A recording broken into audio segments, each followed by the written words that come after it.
Howdy ho, everybody. Welcome back to the Rock's Roost for another Let's Play series. We haven't done a Let's Play in quite a while. Thought it was high time we do something new, especially since we're in a new year here. And this one was suggested by channel viewer and supporter Maris.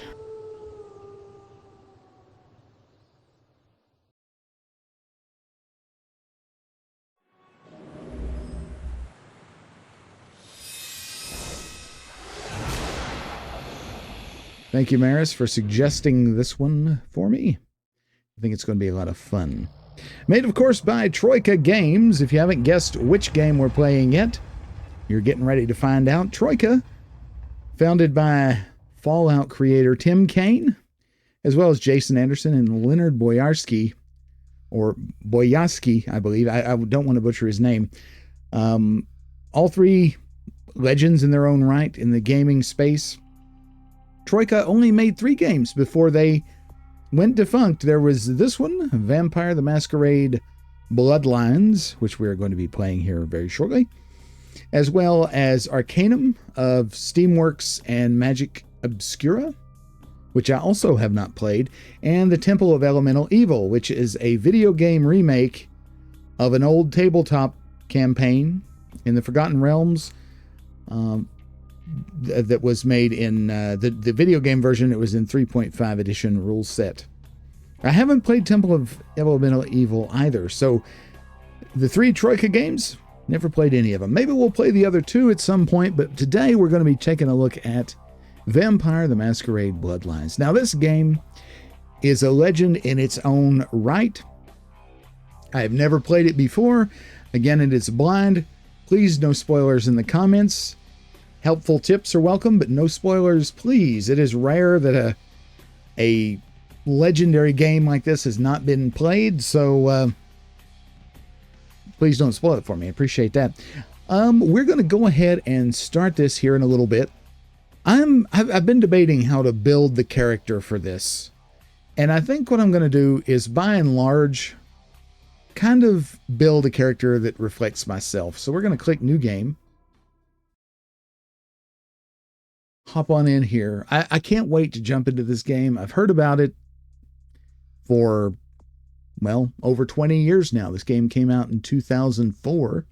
It's currently 2025 as I'm recording this, which I just can't believe. But I was actually still gaming when this game came out, but it was right on the cusp. The very next year, I had pretty much career took over and gaming just sort of ground to a halt for me. So I never did get around to playing this one. We're going to start here with some options. We're going to choose number 2, go directly to the character sheet. And we're going to do what we're doing. Now, we are using the unofficial patch version 11.4, which I believe is the latest stable version of the game. And that puts back in this history section. It's my understanding that this part was probably cut for time reasons, I guess. It was not in the original release.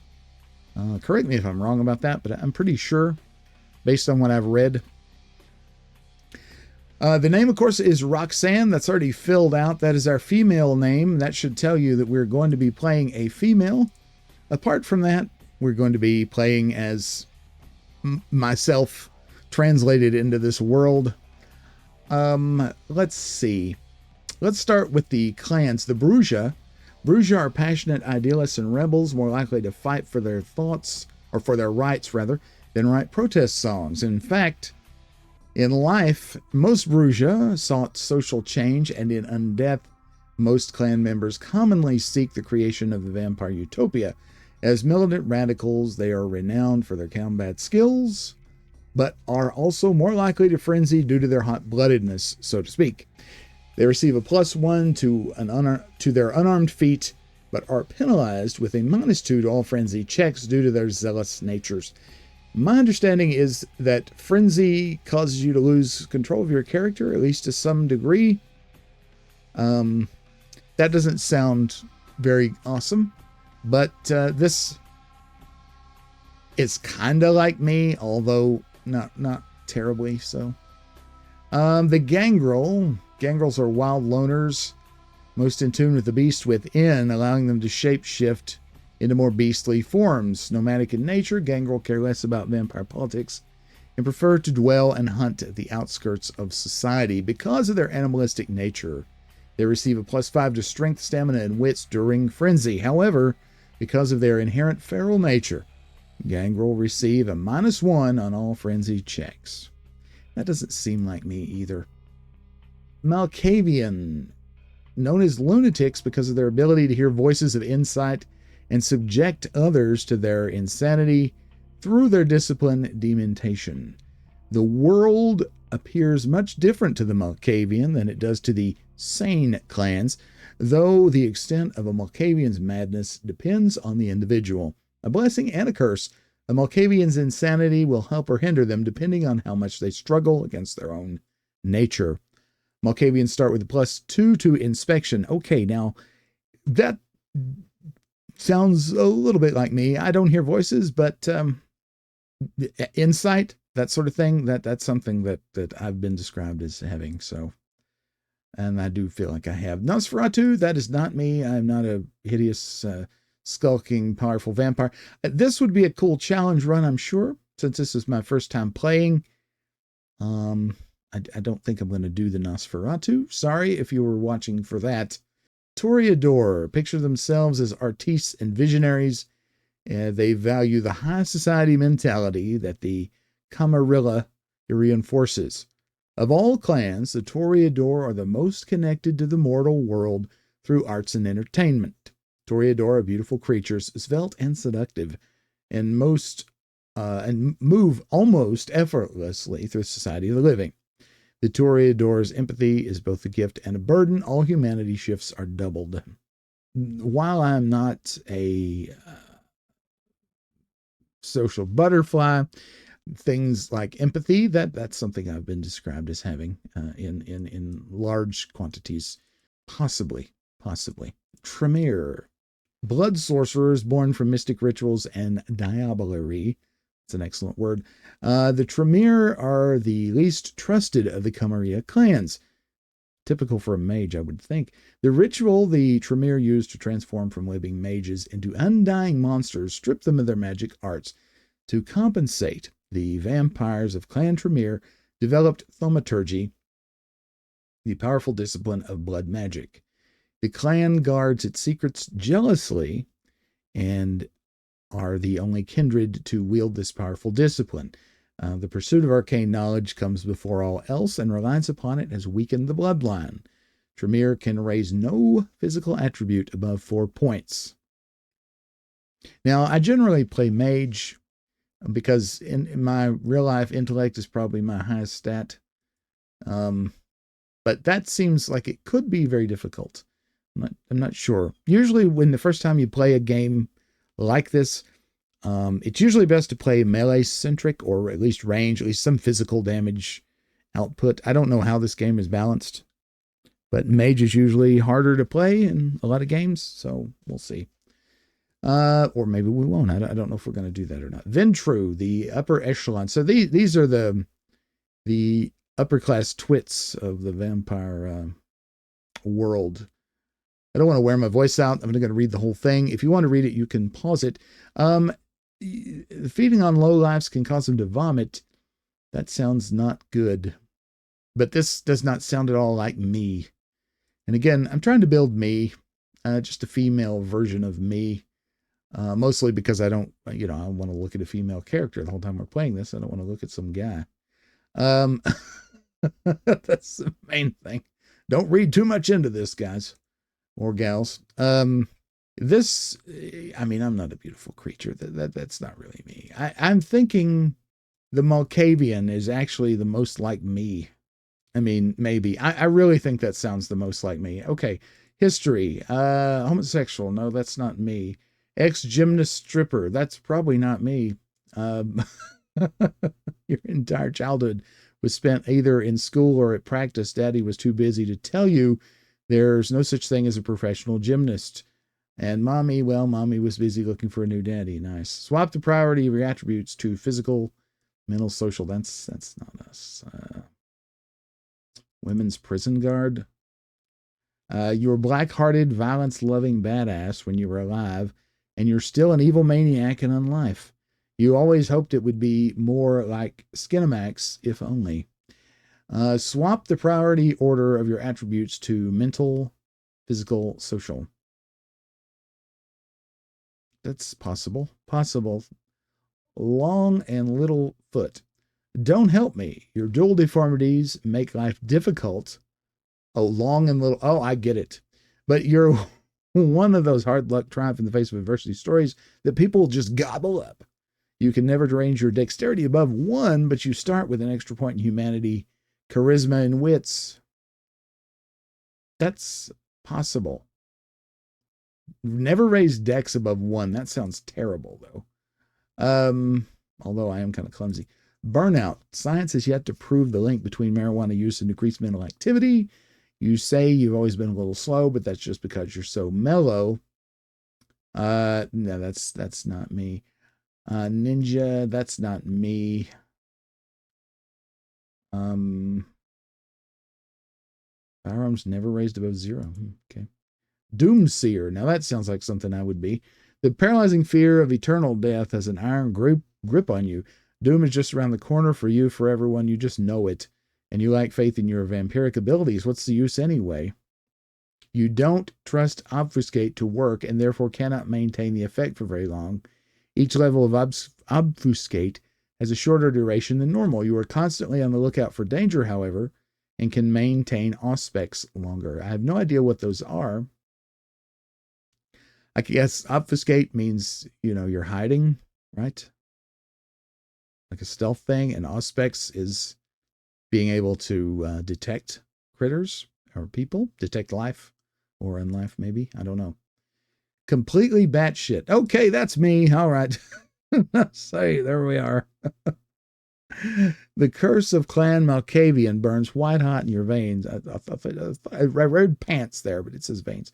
You're a brimming cauldron of lunacy. The effects of your dementation are greater and last longer. It's difficult to wrap your wriggling brain about the concept of invisibility, however. You must spend more experience to raise your skill in Obfuscate. Okay, so Obfuscate makes you invisible. Got it. Subtly insane. Okay, maybe that's more like me. I mean, no one's ever said, man, you're batshit crazy, but people have wondered. They give you that knowing look out of the corner of their eye. Or you hear whispers when they leave a room, that kind of thing. Your insanity does not hinder your ability to interact with others too greatly. At first glance, you wouldn't even second guess your mental stability, and you don't experience some of the more weird things your clan members do. Your unique form of dementia flares up more easily when provoked in combat by giving you a bonus to dementation, but you can't ever raise your dodge above 3. That's a maybe. Occult nut. Who would have ever thought that any of it could be real? You love dark fantasies and considered yourself occult savvy. Now that you're among the kindred, you find that you actually know some of this stuff and are really excited about learning more about your new state of unlife. You gain a bonus to scholarship and earning experience, but others find you disdainful, so your charisma can't be raised above 3. Possibly. Deaf? Not deaf. I can't hear. You were born practically deaf. Not only did you overcome your disability, you enjoy helping others cope and get ahead in life. You start with a humanity of 8, but you can't raise your perception above 3. That kind of seems counterproductive. It's a negative synergy with this clan, doesn't it? And while you do not wish to be presumptuous, but you have a vague feeling that Lady Luck smiles upon you, giving you a bonus to dodge. That seems like a strange choice. You don't have to do these. These are kind of like the perks and things on Fallout. What are they called? Perks? I can't remember now. Where they give you a positive, but they also give you a negative. The starting perks. Is that what they're called? I can't remember. I know you'll correct me in the comments, folks. Please do. But again, no spoilers for this. I think I'm going to go with Women's Prison Guard. Because this social, I don't know. I don't know. That just seems weird. Subtly insane. Maybe that's the one. Canada raise your dodge above 3. This is probably going to be a problem, but we'll see. That seems okay. Now, attributes. We have 3 points to spend. Correct? Yes, correct. Physical, social, mental. Mental is our highest priority. Mental, social, physical. I mean, that makes sense to me. Physical, in my life, my physical pursuits are not very high in my, I tell you, they've never been very high. They should be, but they're not. Wits, think on your feet. Combat, defense, hacking feats. Intelligence, research, and intimidate feats. Perception, range combat, and inspection feats. Since this, let's do a couple points there and there. I mean, that seems okay. I'm trying not to spend like forever in character creation, but we'll see. So we have talents. We can do brawl. Unarmed combat makes it easier to feed on the unwilling. It could be useful. Dodge. We can't ever raise this above 3, so it makes sense, I think, to throw a point in it now. Intimidation, but we'll see. What else? Naturally increases your intimidate feat. Subterfuge. Feat of seduction. I kind of like that. I mean, that's kind of a vampire's thing, right? Seduction, which is sort of why I wanted to go with the Strumpet clan. What was it called? Toreador. I was kind of wanting to do that. Even though that countermands everything I said about, oh, I'm going to build myself. Okay, I'm about to get like paralyzed by character creation. I was trying not to do this. Let's see. Let's stick with what we know, right? Let's that's what we said we're going to do. We're going to do it. More about that later. Social. Did we put anything here? I can't remember. Persuasion, haggle, seduction. Yeah, let's lean into that. We can lean into that with this person. Why not? And we'll throw a point into subterfuge for the same reason. Skills, firearms, melee, security, and stealth. I mean, we're not going to be a strong person, I don't think. So perhaps firearms? Okay, I guess. Melee. I mean, we could put a point here, but Malkavians are constantly learning. So that, I mean, that means that Malkavian, it seems to me like Malkavian is meant to be a, it can do whatever you want kind of class. Very malleable. Let's do security, or do we want to do stealth? I mean, a vampire, right? Stealth is kind of a thing that's important. In fact, let's do that for now. How about that? Am I screwing myself? I have no combat focus whatsoever. Is that going to be a problem? Probably. Anyway, we'll see. Knowledge is computer, finance, computer for hacking. Okay. Finance, haggle, investigation with inspection. Okay, we want that because that synergizes well. Scholarship, identify. We want that too. And we still have another point we can spend. Should we bump that up? Is that crazy? I like the idea of being perceptive. Disciplines 1, aspects. These are essentially powers, right? Enhances your mental faculties and allows you to perceive the auras of those around you, as well as see better in darkness. All levels of aspects cost 1 blood per activation. Aspects carries no risk of violating the masquerade. That sounds good. I guess the masquerade is hiding in society, essentially. Demontation. The unique legacy of the Malkavian clan. Demontation channels madness and pours it into the minds of those around you. Demontation effects are covert actions. They cannot be traced back to you and carry no risk of violating the masquerade. Very good. Level 1, Veil of Madness. Activation cost 1 blood. The victim's emotions intensify until it becomes temporarily incapacitated by either hysterical laughter or convulsive crying for about 15 seconds. Taking any action against the victim might end the effect prematurely. Okay. Level 2, mass hallucination, costs 2 blood. Anyone near you suffers mild hallucinations and a -2 penalty to firearms, melee, brawl, combat defense, and feeding defense for about 20 seconds. Cool. And that's blue, so I guess that's we're getting that because of our history, maybe. Obfuscate. Vampiric invisibility. You may only enable obfuscate if no one can see you. If you remain motionless, the timer will not run and obfuscate can be maintained indefinitely. You may perform stealth kills while staying invisible using the attack key. All levels of obfuscate include the benefits of the lower levels and carry no risk of violating the masquerade. So we have a point there. Should we throw a point in? What do we get on the third level here? Still costs 2 blood. The victim is shown greatest waking nightmares, eventually causing a heart attack. May have a lesser effect on supernaturals. Wow. Okay, that's not even the highest level. Victim goes insane, attacks at random for 30 seconds, then drops dead. Whoa. That costs 3 blood. This costs 4 blood. Can't get now, but just looking. The target and any others near him all randomly suffer one of the first 4 levels of dementation. Crap. That seems very strong. Let's go with obfuscate. Why not? Okay. So the feats, we have these feats over here. Ranged combat, we have a 2. We'll inspection, we got a 6. We're like incredibly perceptive and we're smart, right? We got a 3 in research, not bad.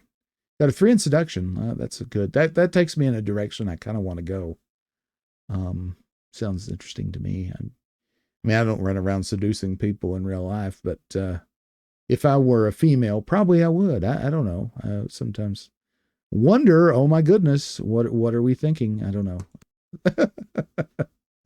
We'll go down that rabbit hole later.